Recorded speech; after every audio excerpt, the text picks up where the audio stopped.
بسم الله الرحمن الرحيم.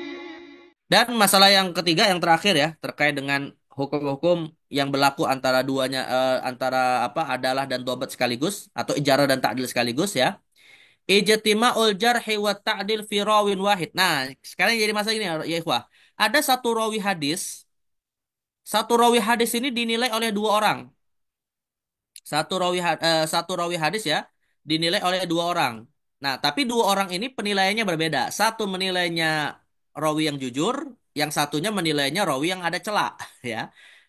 Berarti dia 50-50 nih. Kira-kira diterima nggak hadisnya? Ya, ikhwah. Jadi rawinya ini dinilai oleh dua orang yang berbeda penilaiannya ya. Mungkin nggak ya, ikhwah? Mungkin nggak ada satu orang dinilai oleh dua orang dengan penilaian yang berbeda.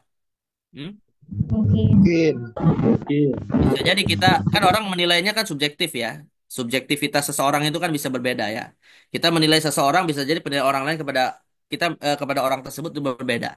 Nah, ini bagaimana kalau misalnya dalam satu rawi ini dua penilaian yang berbeda, yang satunya menerima, yang satu menolak ya. Nah, maka bagaimana sikap kita?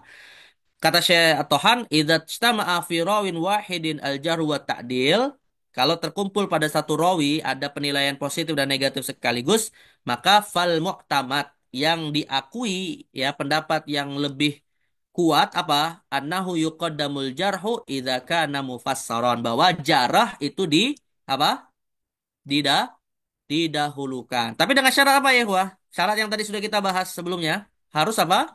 Harus ada sebab. Penjelasan. Harus ada sebab, mufassar. Ya, harus menjelaskan sebabnya. Kalau dia nggak menjelaskan sebabnya, ya berarti dia takdil gitu ya. Nah, nah, ini apa? Ini pendapat yang paling kuat. Tapi ada pendapat lain ya. Wakil. In zada adadul muaddilina ala adadil jarihin qaddamat ta'dil. Ya. Au quddimat ta'dil. Nah, kalau pendapat yang kedua ini dinilai dari sebanyak apa yang menilai positif dan negatif. Kalau yang menilai positifnya lebih banyak daripada yang menilai negatif, maka yang didahulukan adalah apa? Penilaian positif. Ya, wa huwa qaulun dhaif ghairu mu'tamad. Tapi pendapat kedua ini dianggap lemah dan tidak diakui. Artinya gini, pendapat yang paling kuat, mau berapapun jumlah orang yang menilai ya, selama ada yang menilai celah dengan menyebutkan sebab, maka rawinya dianggap sudah dicela.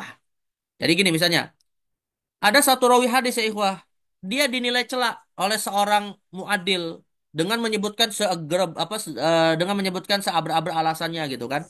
Tapi di sisi yang lain ada 10 rawi hadis ya atau ada 10 muadil yang menilainya positif.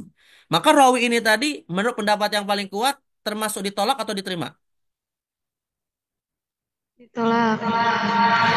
Ditolak. Kalau menurut pendapat yang pertama ditolak ya, walaupun perbandingannya 1 dengan 10. Tapi dengan syarat yang penting satu orang yang mencela ini tadi harus mufassiron, yang menjelaskan apa yang menjadi sebab dia mencelanya. Tapi kalau dia tidak memberikan alasan ya berarti hukum asalnya penilaiannya adalah takdil ya. Nah, ini pendapat yang paling kuat dari pendapat yang kedua.